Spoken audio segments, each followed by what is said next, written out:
To the people that send the paper trail, that dispute with letters, do you recommend or would you say that they should be quoting these laws in their letter? Does that help? No, Okay. no. Well, let's leave that up to the courts, right? So, say for Right. an example, when people reach out for help, I gotta see. Of course, I'm requesting what they sent and what they got, and it's not there. It's just like, dude, if you would have took out this 609 stuff, right? Just take out the 609, right? Yep. And if you just left that out, like it'd have been good Right. because it's up for the interpretation. But when you're specifically saying a rule or a statute, that's not up for interpretation, you Right. know? And so I think a lot of people just need to drop that type of stuff because you, so that's why I like the FDCPA so much, right? So, say for an example, even though my 3-year-old son is scribbling, scrabbling on whatever, it's a valid dispute, regardless of whatever it is, right? So the debt collector doesn't have the power to say, "Oh no, this is invalid," right? But under the FCRA, you got the consumer reporting agency to say, "Hey, look, this ain't valid," you know. So that's why I like the FDCPA a lot. What would you say to the, so when you send a dispute letter to one of the agencies and they're supposed to put like dispute remarks on there, what do you say to the ones that the dispute remarks aren't being added? What would you say in your professional experience when you see that happen? Because I see it happen in my office where we'll dispute and then 30, 60, 90 days later the trade line isn't in dispute, there's no dispute marks added, and what would you say to people or CROs that encounter the same problem? You got to head to that courthouse. You Right. got to head to that courthouse because you now you have a statutory violation. And it's very important to understand that you got to have actual damages with that with the violation too. So like a denial or if you're paying for like credit monitoring or something like that. Um so you got to have that actual damage, right? So you got to have that harm because of a recent Supreme Court case, the Ramirez versus TransUnion case. That's Mhm. super big right now, That's a big case. yeah, dealing with consumer statutes. Um, so, but what I would do specifically is just reach out to someone who's like done it before, right? That has a track record of doing it, and then just litigate it out, just litigate it. So yeah, because I know, like I said before, a lot of people hear the word court, or they already don't have the time, the money. They just it's nervous. But you touched on a good point that says there's a difference between federal court and like civil. Yeah, federal court. Yeah, so say for example, what I've talked about was state court and then Mhm. federal court. So in state court, you also have your criminal side and you got your civil side, and then also you got the same thing in federal court. So you got your civil side, you got your criminal side, and so. Right. But this is the thing. We're in the United States of America. Just get comfortable, and we're at that stage to where we got all these social media outlets, and you know Right. Google is at the palm of your hand to where you can just reach out to someone and say, "Hey, look, you know, let's talk about this for like 30 minutes." You know what I'm saying? And somebody can share some knowledge with you. And so don't just reach out and ask for help. There's nothing wrong with asking for help. Right. Right. Let's go back to medical bills real quick because a lot of us have medical bills. That's a big issue. That's a Medical big bills is issue. a big issue. Right. Yeah. So yeah. So specifically what I wanted to ask you is, please explain the difference of the day that you receive the care versus the day that they get the bill. Does that make sense? You picking up what I'm putting down? Yeah. Okay. That's why it was so funny, right? So because Right. it's like an industry thing. So I Right. like that. I like that. And the reason why I like that is because I can take that perfect example that everybody is going through, right? And turn it into money. Because this is the thing. Because just like you just pointed out, right? So say for example, I went to the hospital in January. We're just going to say January.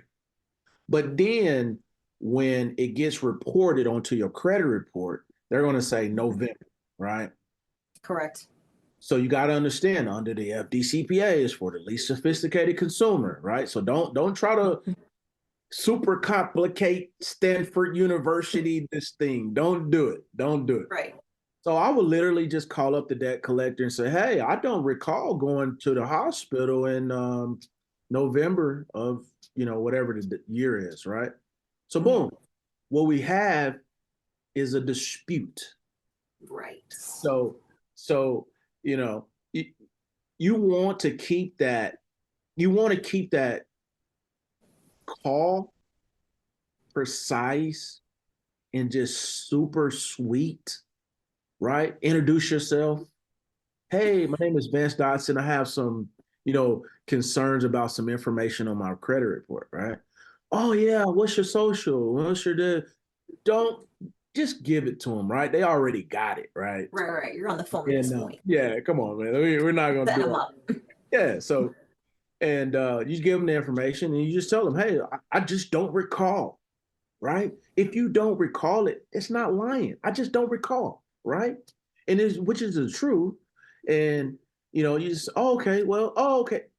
Oh, that's when you get it into your office. Oh, okay. Well, thank you, ma'am. Thank you, sir. Have a nice day, right? And so we're gonna let 30 to 45 days pass, and then we're racing to the federal courthouse. Right. Why is that? Then what do? Tell them, I don't remember I didn't go to the emergency room in November. I went in January. Yeah, so well when we go to the courthouse, it's not based on if you went Right. to the hospital or not, right? So it's based on the information being not marked disputed because I promise you, if we was to do that 100 times, we're gonna get 99 violations. Say that again for the people in the back. Oh yeah, because this is the thing, right? So you got to understand that it is so casual, Right. and it goes back to the first part of our conversation. The FDCPA does not define what a dispute is. So we don't know what a dispute is under the sun. So what I'm gonna do is I'm gonna just act like, I just drunk some, what is it, 1492 or whatever. I'm gonna just act real super mellow, right? And then, hey, E&J. yeah, Some bum juice. this is Vance Dotson, right? And I just don't recall going to the hospital on that day. I just don't recall it. Okay. Boom. And keep it real short. Keep it real short. You know, be victorious. Story has it that, we, you know, people switch from AT&T to T-Mobile, Sprint, and Verizon, and all of that type of stuff, right? So, Right. you know, if you're not sure about the bill and you're unsure of if this is like the equipment fee or if this is the last month, you know, and if you're just unsure, right? Just tell them you're unsure. Okay. And if they don't understand that there's a problem, then we'll have a bigger problem later on down the road. So you're based out of Oklahoma. I'm in Florida. Is something like this offered? Can people in all states do this? Yeah, so yeah, so that's once again, that's what I like about the United States. Is what I like about federal law, right? So it's uniformly, it's the same across the board. Mm. So you it's not much different. It's not much different that people have to do just because they're in Iowa, or they're in Oklahoma, Texas. It just it's not much difference because it's federal law. Federal law is usually the same across the board. But Right. what kind of sort of differs is how they look at the statute, the, Okay. you know. So say for an example, like I like California area because they like, dude, you went to the hospital, like you got a paper cut. Oh, that's $1 million. You know what I'm saying? But like Yep. somebody in like, let's say Oklahoma, same case, they gonna be like, you got a paper cut, it's no damages, you know. So it just depends on how they're ruling on that statute. So say for an example, some states or some circuits recognize mental anguish as an actual damage, which I think collectively all of them should because that's an actual damage, right? So Right. some circuits just say, "Hey, look, no, it's not," because I do understand it because it's easily um, you can easily allege that, right? So it's just like a car wreck. Somebody get into a car wreck, first thing they say, "Oh, my back hurt," right? And so but I think the mental health needs to be looked at when it comes to this debt collection because it really does play a big burden on people's mental health dealing with you said what? Oh, I said 100%. Especially like you're saying, medical bills. There's people that are hundreds of thousands of dollars, 20, 30 thousands of dollars worth of just medical bills alone, and they're getting harassed by these debt collectors. Harassed. Yeah, because this is the thing.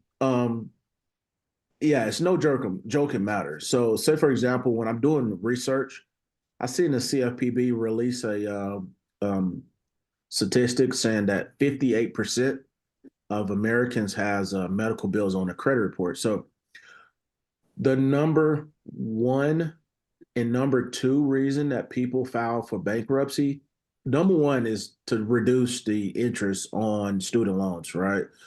Right. So because you can't like discharge them in the Right. bankruptcy. Number two is medical bills. So that was the thing when President Obama was in office. That's why he was pushing for the healthcare because that's the number two reason why Americans want to file bankruptcy. And say for an example, as of now, the CFPB did a research and said 58% of Americans have medical bills on their report, equaling up to $88 billion. So yeah, that's a lot of money. And um, so yeah, so I would like to take a little chip at that and come up with a solution for consumers around the United States. What are some of the violations that you're seeing with these debt collectors? They're not allowed to call between after certain hours, and before certain hours, right? Can you touch on that a little bit? Maybe somebody doesn't understand that they're getting violated, pause, and by these debt collectors. So, can you talk about a little bit of the time of the window of time that they're allowed to contact you in the first place? Yeah, so I had a active probably now I have about three cases that's probably like that, right? So calling Okay. is usually calling outside of it, right? Because typically, so I have a 405 number, right? So if I was to move to New York, so the time zones is different. So the debt collector was under the assumption that the person was in Central Time. So it's Oh.